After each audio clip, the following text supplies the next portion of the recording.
3, 2, 1. Fearful avoidance / disorganized. What?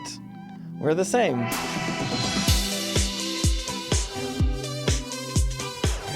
I really, seriously, like the Righteous Gemstones has really addressed the accessibility thing where like you won't always have your ability to walk. You won't always be able-bodied. I was so confused. I was like, they have not done a good job of addressing No, they have ableism. not done a good job. No, but BJ... But like they're pointing it out, though. Yes, and that's the thing about good satire and good shows is you have crazy characters, because obviously the kids are just like satirical, or the kids, the siblings are playing children. Yeah. It's very like akin to like Step Brothers, where we have adults playing childlike roles, but then we have characters that are grounded in reality, i.e. Lori, who are like, oh my fucking God. Yeah. Like, here we go. Well, I feel like, because what you were saying before we went to bed last night is that, like, it's nice that Lori is normal. Yes. Because it is sort of like a control subject. Yes. Because if everybody's nuts, then I feel like it just sort of normalizes the behavior and you can sort of like mentally justify it or like rationalize it. But then when there's one person who's normal and then everybody else is being crazy, you're like, oh no, everyone else here is like fucking nuts. Like the main characters are awful people. Yes. Which is the point, because they're Christian.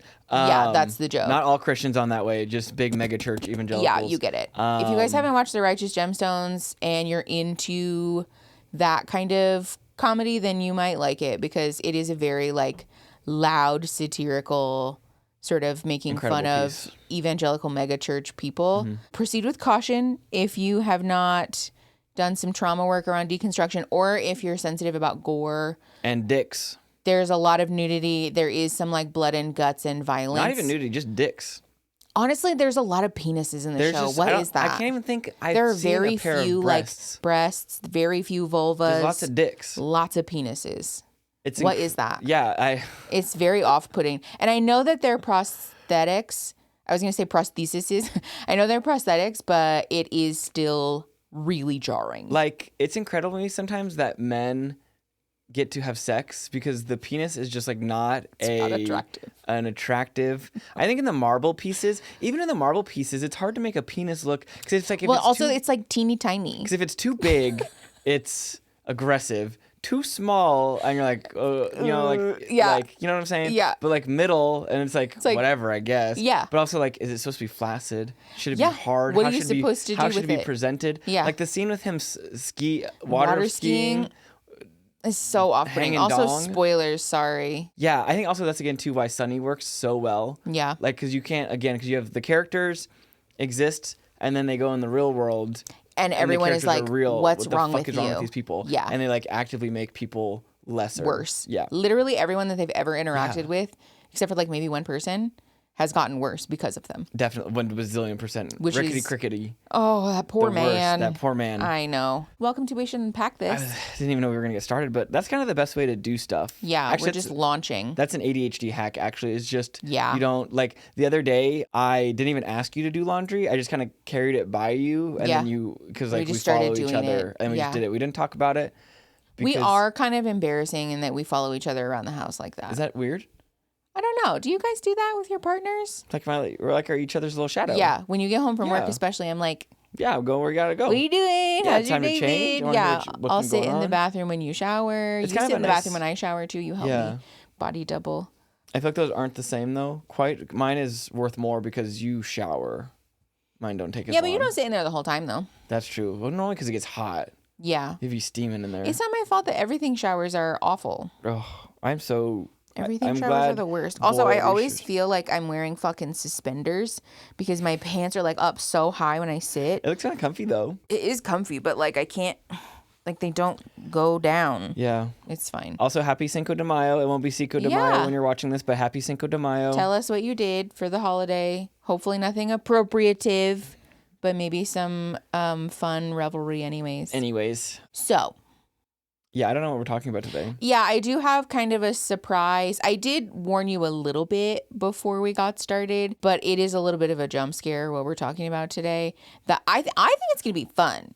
Personally, I'm jump scare a fan. and fun are not the same. That's not true. Lots of people like jump scares and scary movies and stuff. That's very true, actually. That's very true. Yeah. Before we get started, first of all, a lot of you really enjoyed the Katy Perry episode that we did. Did you guys? Because I felt last week. I don't like, remember we had that conversation where you're like, I don't want to make funny content anymore because it just makes me mad. Yeah. And I feel like sometimes I have that, like, I have such a hangover after the episodes because I'm like, wow, I was just really mad on camera for a long time. For a long time? And, like, I am mad about it. Like, I do actually. Yeah, that is how you feel. I do actually feel that way. But also, too, at the end, like, Mickey, as soon as I hit the stop recording button, I was like, I don't even know what I just said for the last hour. Like, I know we talked a lot, but guys, I got to be so for real.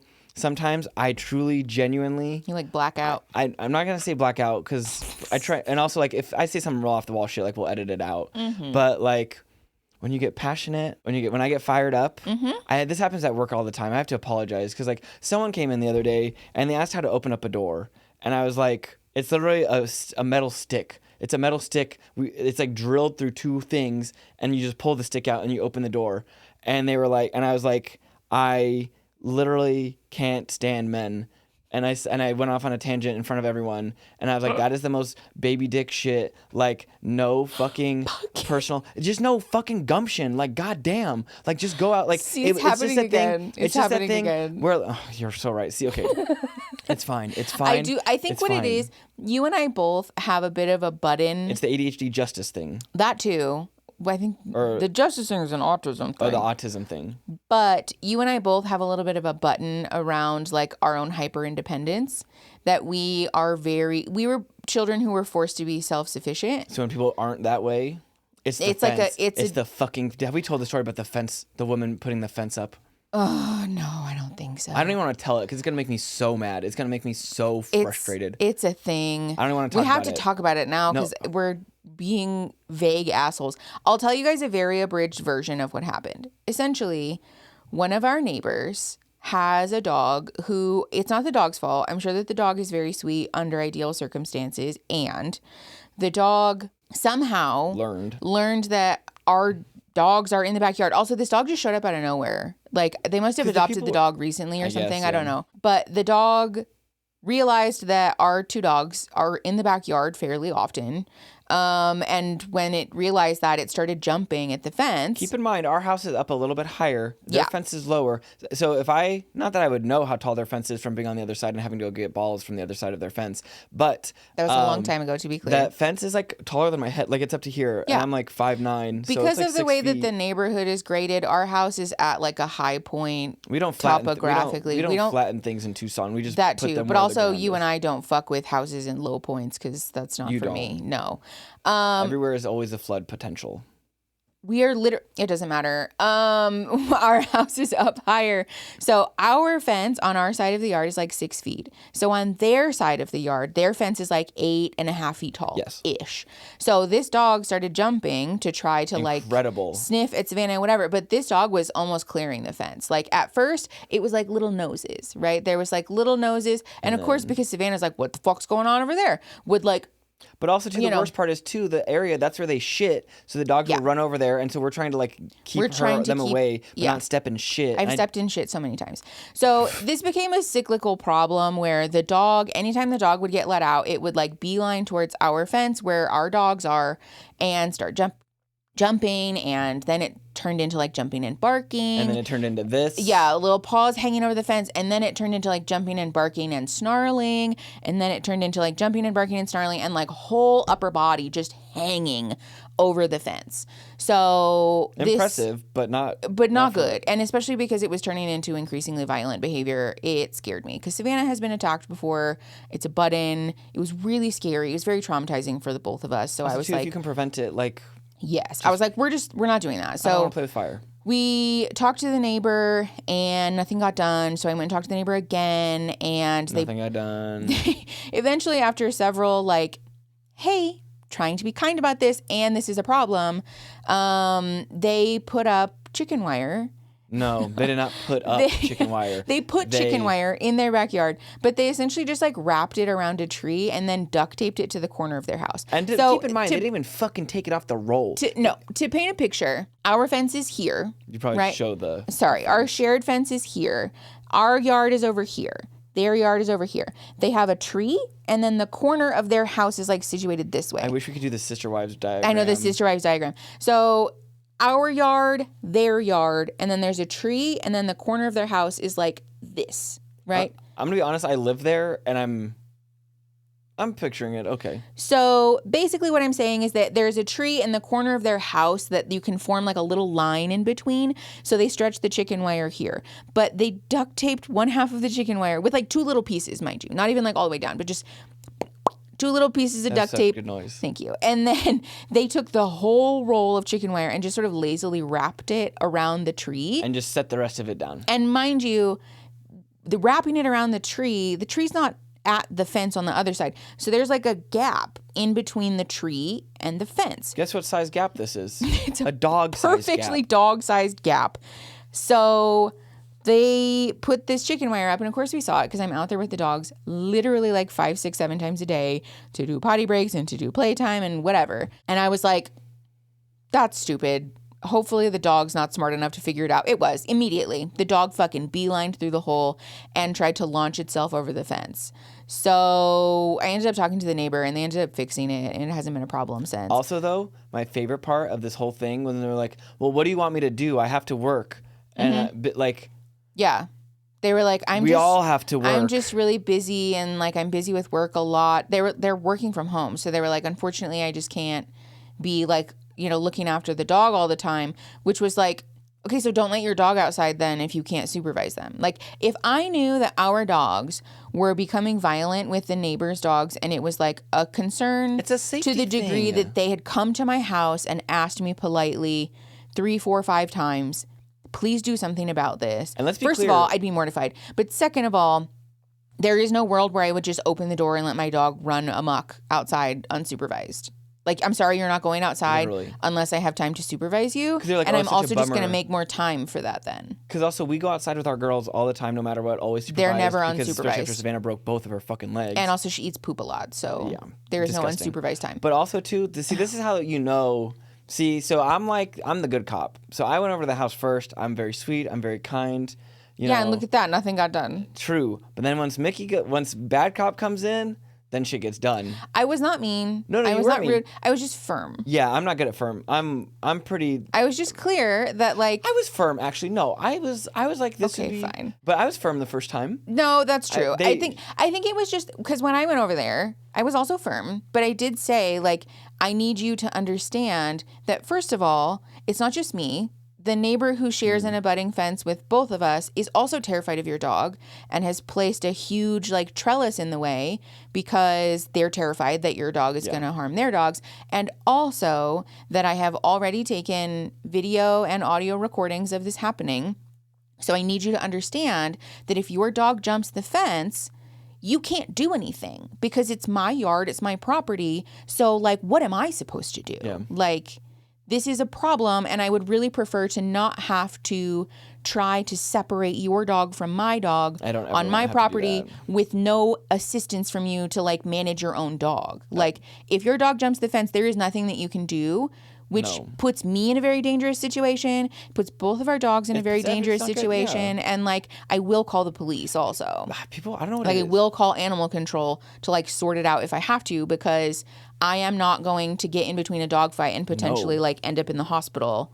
Like, that's not okay. And so I think me just being very clear that like you do need to do something about this because it is becoming a concern to the degree that like we might actually have to deal with a dog fight was like, oh, okay. And also I think they were embarrassed that the other neighbors knew too. Also, as dog owners too, like it's our job to take care of them, to keep them safe. Yes. That's the thing that like gets me is that like it's our job. Yes. They are like Our little responsibility. toddlers. They don't have the impulse control. Yeah. And so like also if you know that your dog is not like there yet, then like do some training. Actually, I think at one point they did ask like, I don't know what you want me to do. Oh, and I was they like, did. Oh, yeah. And training, we said, put up a fence, No, we literally be said- outside supervising your dog. I was like, you would be well within your right to Google screenshot or to screen record you Googling how to fix. Yeah. I just was like, be an adult. Like, you're a grown up. You own an animal. It is your job to take care of them and to train them. Because at that point, you're setting her up for failure. At that point, they had done nothing. Yeah. And she was like, well, what do you want me to do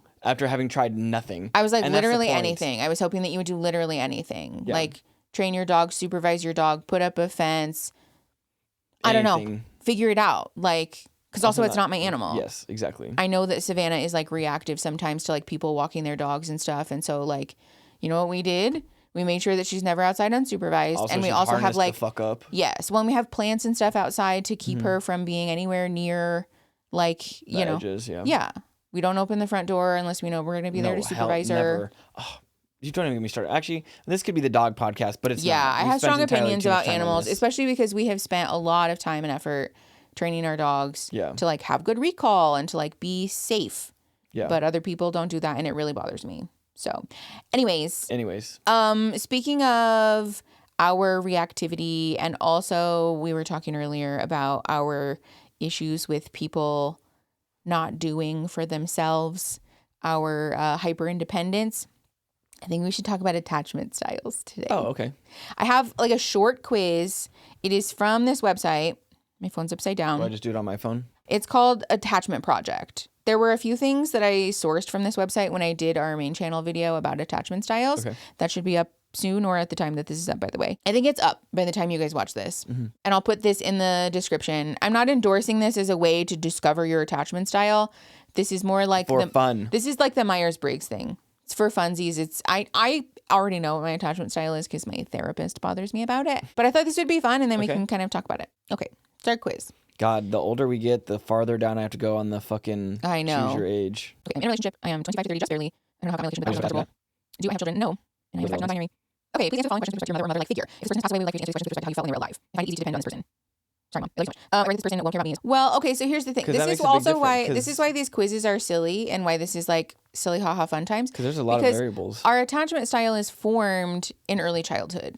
If you haven't watched the video, you should go watch it. There's an in-depth explanation about that. Okay. But our attachment style is not being formed by how we experience our relationship with them right now. Oh, okay. It's formed in our infancy and also early childhood. So I'm going to answer these questions based on that. This is no shade to my mother if you're watching this. It's just that our childhood was chaotic, and you know that. So, okay. As we learned, though, they don't watch the pod. I don't think so, no. I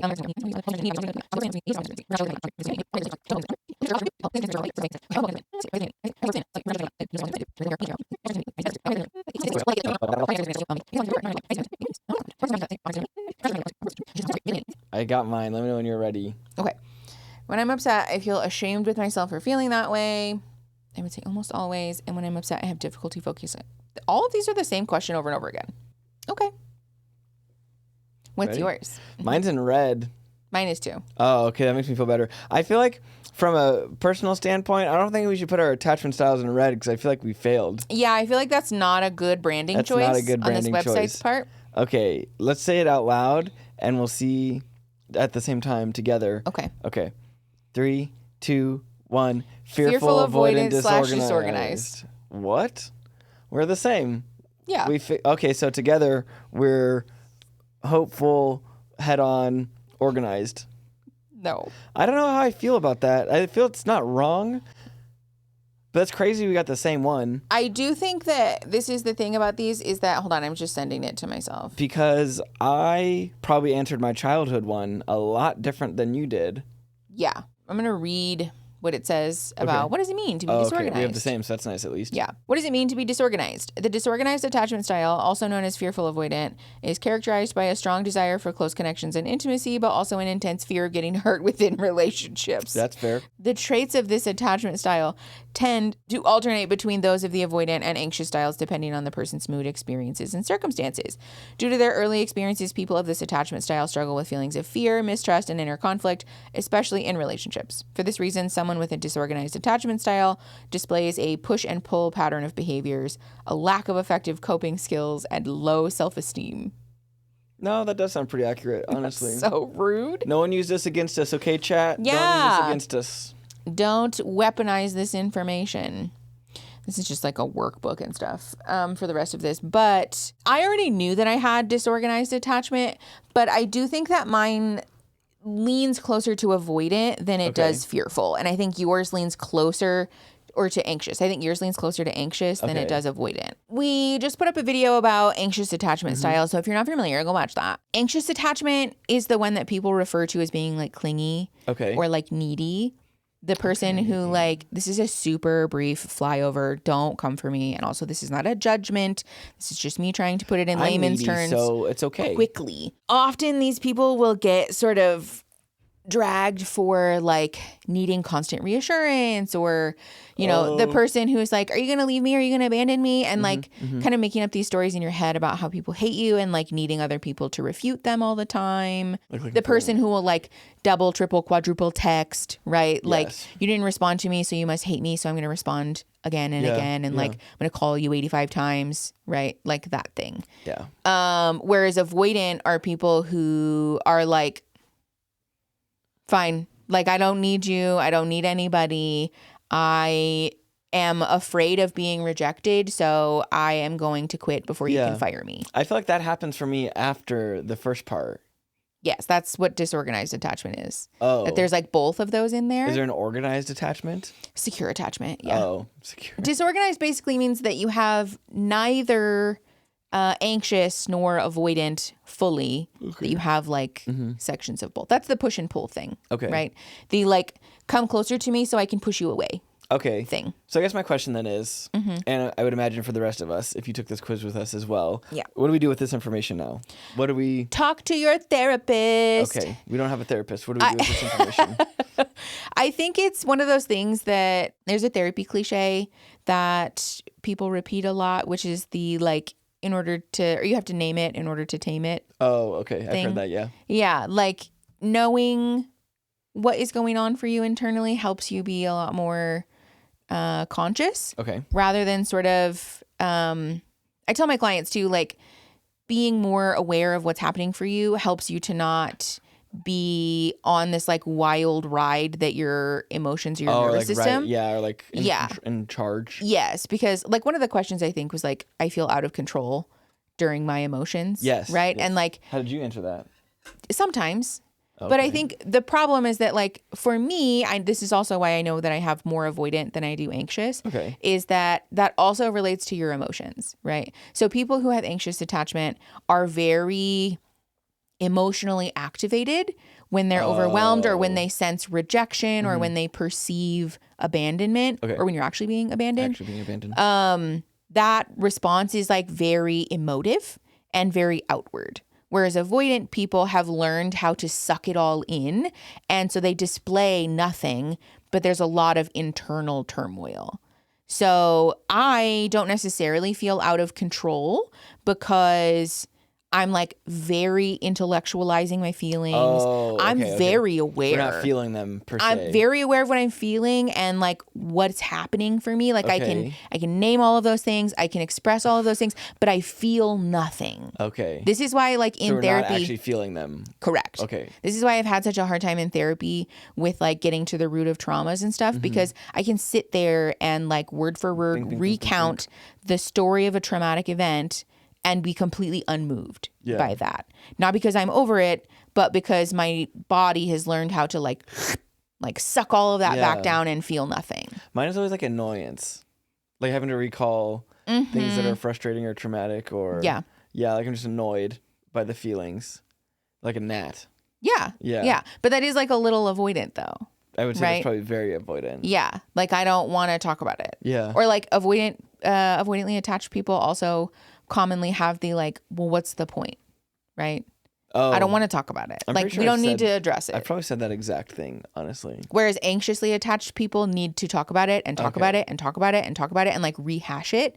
Sometimes to the degree that it's actually activating you more to talk about it more. You're actually making yourself more. Yes, but it's because it feels like you're never going to get relief until you finally have somebody say the perfect thing in like response to your Okay. That makes sense. It's sometimes like the reassurance seeking thing to the degree that like it doesn't make you feel better, but it's like a compulsive, like I need to say it out loud. I need to have you reassure me about this thing, even though it doesn't make me feel better, actually. Yeah. Sometimes it makes you feel worse, in fact. Honestly, that makes a lot of sense. But sometimes you do kind of have that, though. Me? Or like you? Oh. Yeah.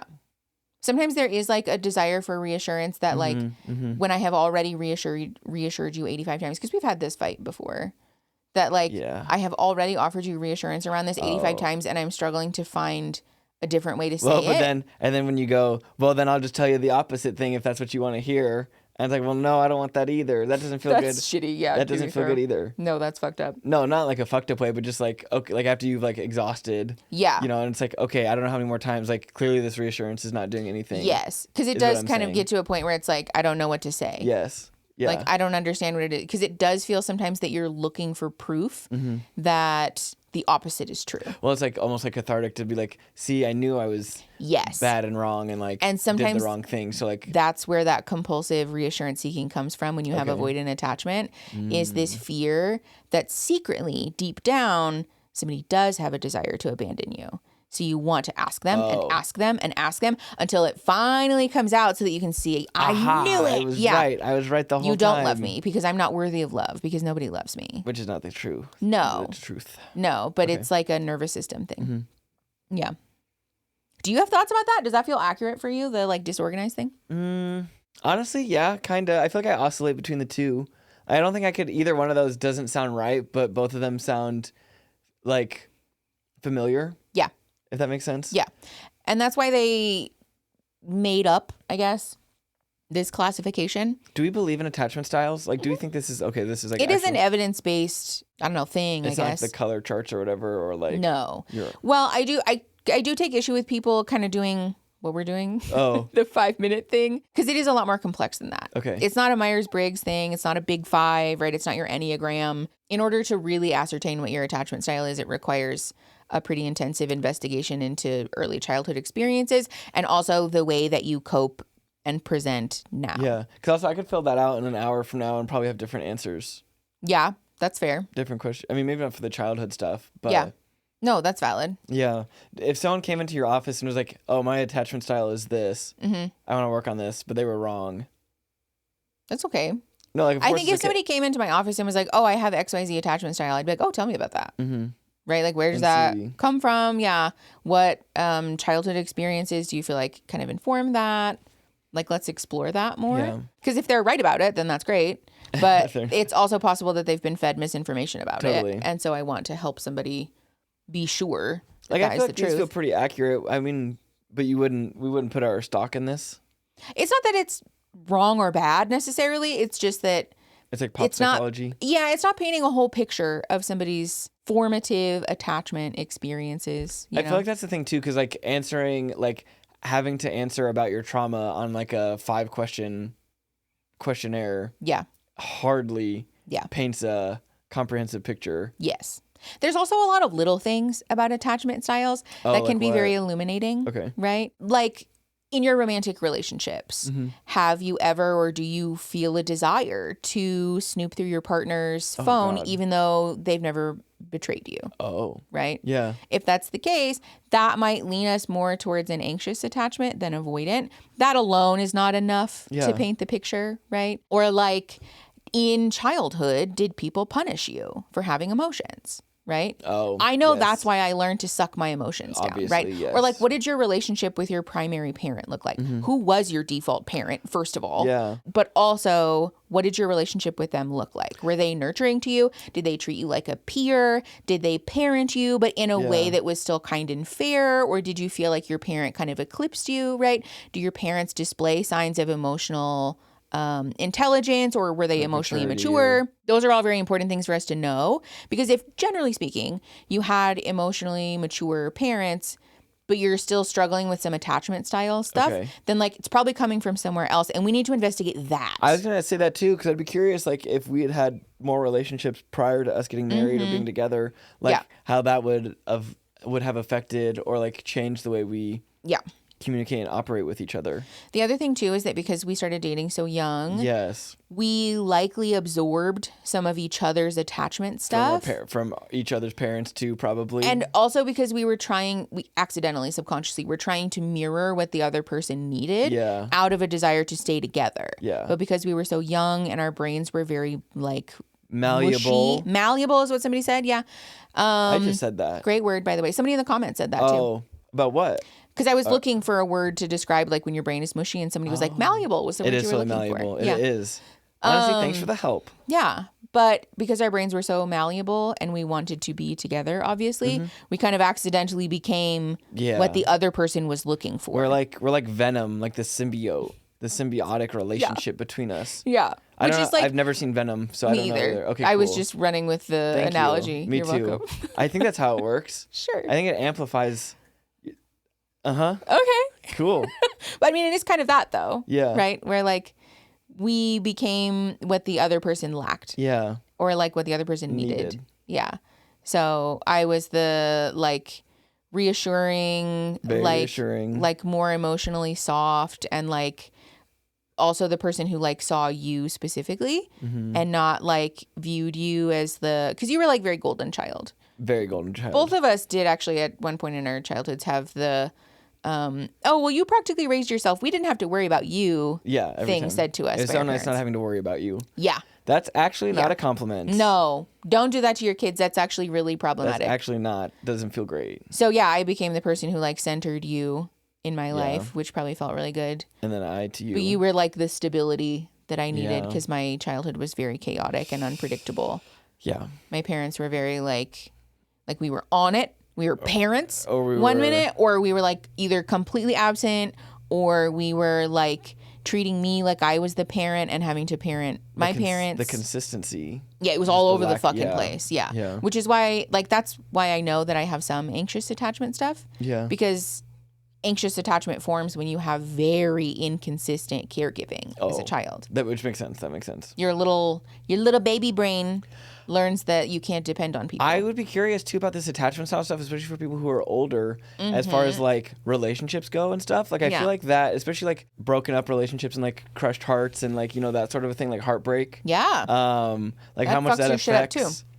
someone, especially like when you're jaded and stuff too.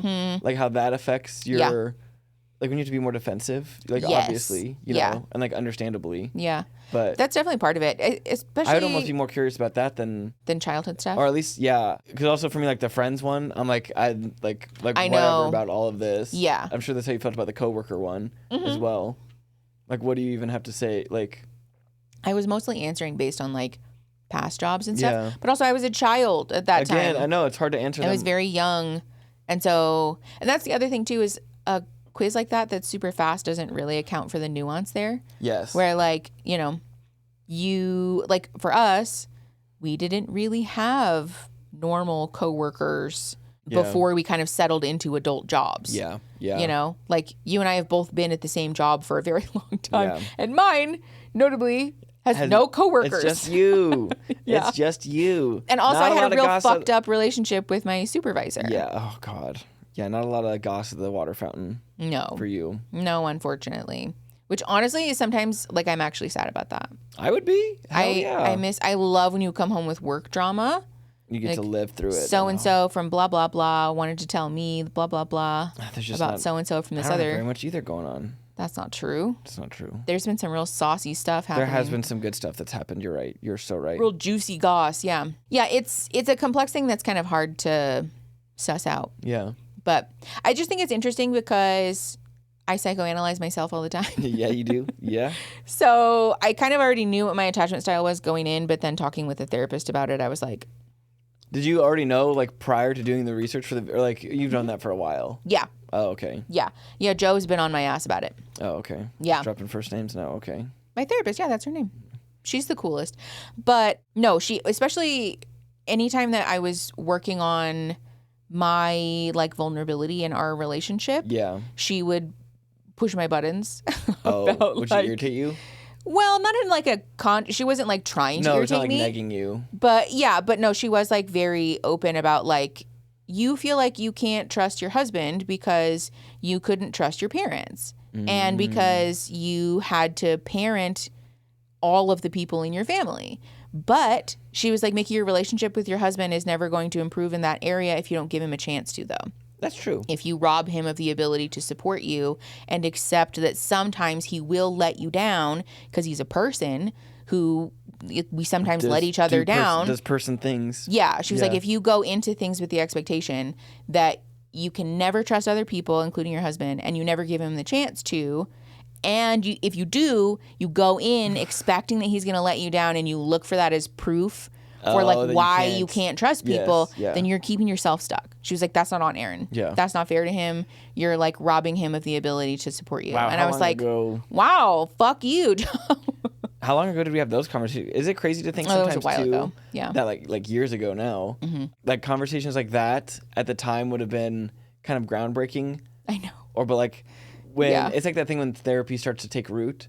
Yeah. Or progress, you know? Yeah. When it like starts to feel like alien to go back to the way you thought to before. Think about another way. Yeah. Yeah.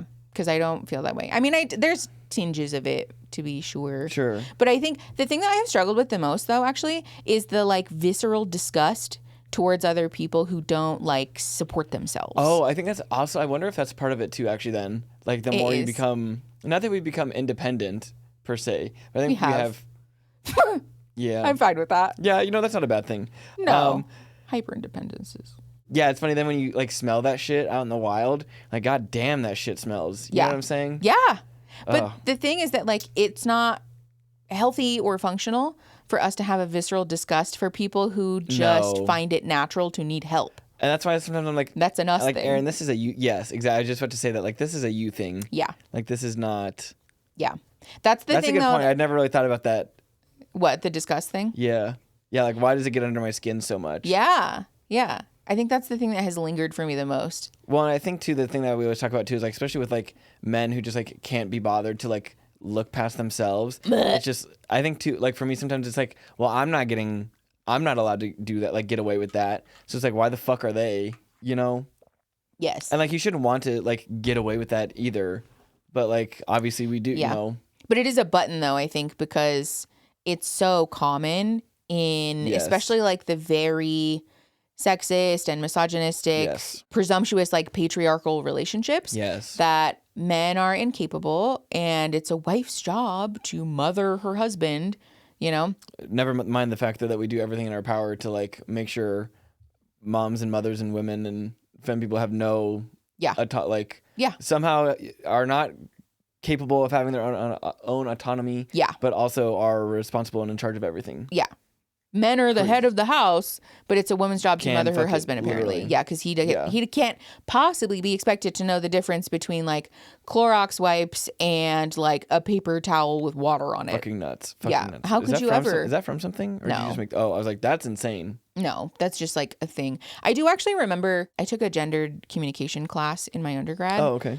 And one of the things that we had to do was analyze mainstream advertisements for different products and stuff. And to like explain like where the sexism was showing up and like to find examples. Where's basically the sexism showing up right now? The way that sexism and misogyny just sort of leaks into everything, public discourse, and we all just accept that as completely normal. Yeah.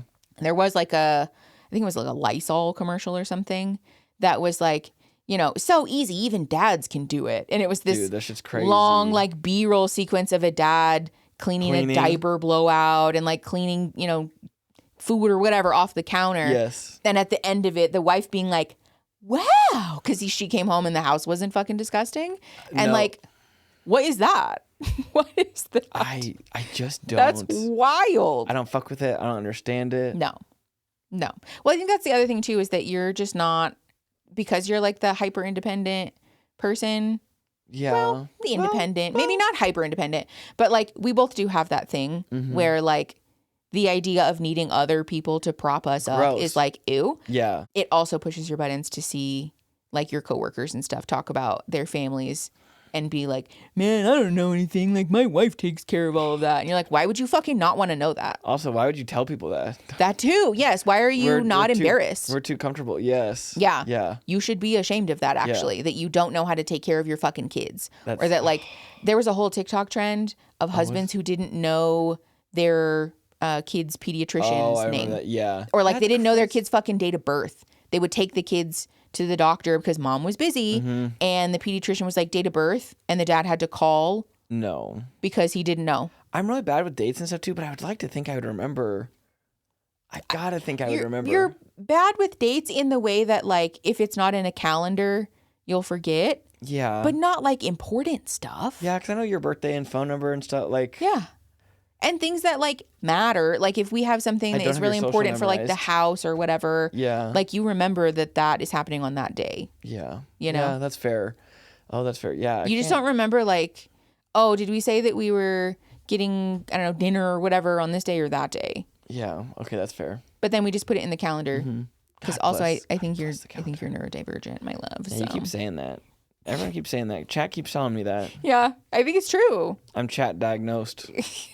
And that's how it works, obviously, is that the internet just tells you. I have this test and chat. That's all I need. Yeah, exactly. My arms are so sore, I might die. I know.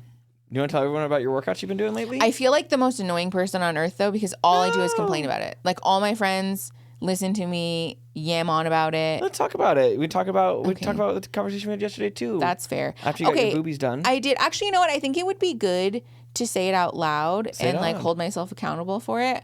Okay, so I was thinking about this the other day because I have started running regularly and I've started doing workouts, which, like, God bless, a friend of mine recommended this YouTube creator.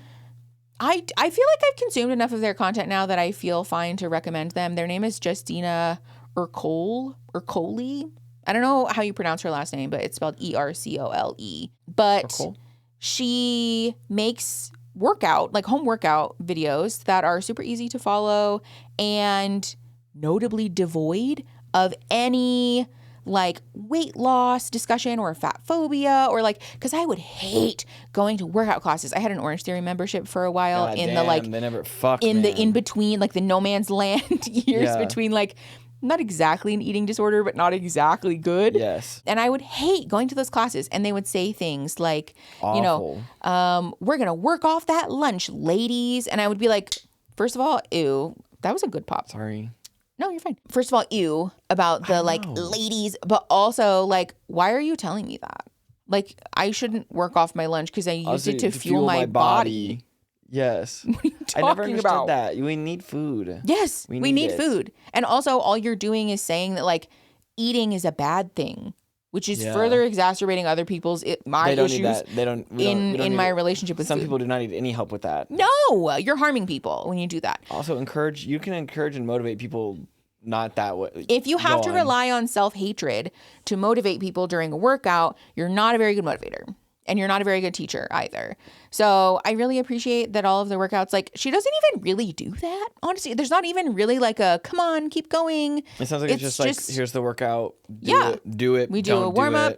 She does the exercises and explains the form. And they're very simple. A lot of them are circuit based. So like, which is the best. The one that I did yesterday was like 3 different circuits, and each circuit had 3 exercises. So the last one that I did that absolutely roasted my fucking triceps was like an overhead thingy where you like put the weight behind your head, like lift it up and down, and then you lay down on your back and you lift the weights up and down. And then we did this awful thing called up downs where you're basically in a plank on your arms, like your forearms. I love the names. And then you like go up and then you go down and then you go up and you go. I love the names of workout stuff.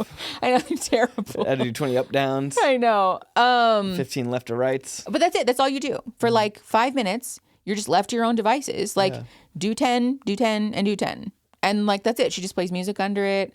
And at the end of it, she's like, woo, you did great. Good job. Like, you know, but so I have been doing that, and I've been going running more.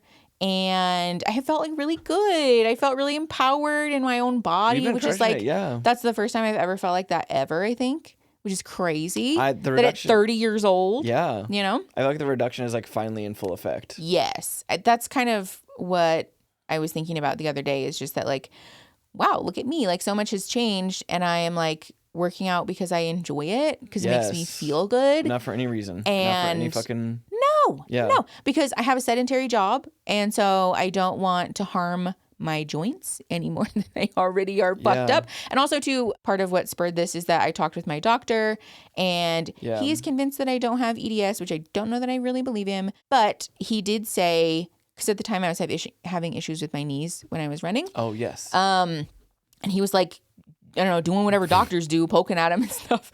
And he was like, yeah, you do have like a shocking amount of laxity in your knees, is what he said. And I was like, oh. Was I there for that one? I don't remember that one. Yeah, I did not remember you telling me that. I was like, what do I do about that? And he was like, if your connective tissue is just not working the way that it's supposed to, he's like, there's no medication, there's no surgery, like, you kind of just have to be careful. And I was like, okay, well, I don't love that. And he was like, something that you can try that does work for some people, but you have to be super, super careful, is to strengthen the muscles around your joints. So obviously, yeah. He was like, if your knees are bothering you, try very gently and very slowly, very carefully strengthening your quads, because those are kind of connected to this like patella. Yeah. And so he was like, if you build up some strength in that, then it might help stabilize your kneecaps. Yeah. So I was like, okay, say less. I have issues with all of my joints, so I'm going to try to strengthen all of my muscles. I feel like it's that thing too where there's a little bit of like fuck you energy in there too. Yes. Yeah. Because like if you go back and anything like, no motherfucker, like I'm literally running, working out. I'm doing the things. Whatever. Yeah. Like this is not that. Yeah, exactly. Like I want to give my body the best shot at being functional. And if it's still not working, then like I demand attention. I would like to speak to your manager. Help me. Yes. So yeah, I started doing that for that reason. But my reduction recovery was so bad. It was damn. Just so many things. You guys all know. Yeah. So many things went wrong. So I felt like I couldn't. I guess we could link the video somewhere. Oh yeah. I'll put it up there, I think. But I couldn't really like do the things I wanted to do. Yeah.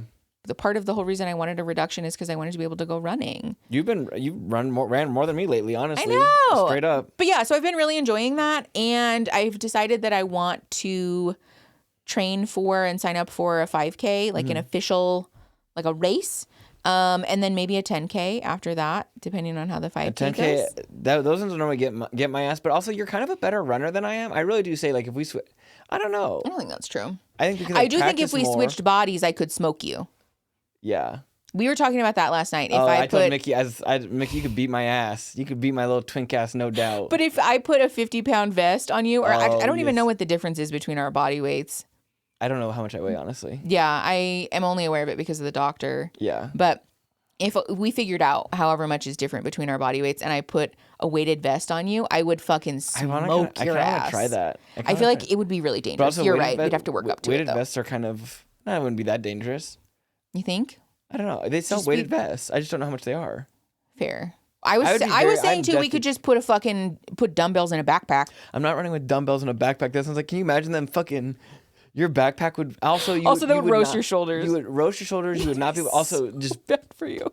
Into the back of your back. Center of gravity would be so off. Oh my God. That'd be like having boobs but on your back. That would be bad. Boobs. I would love to know how you would fare... I thought you were going to say love with back like... boobs. No. How you would fare with like if we were able to find weighted prosthetic boobs.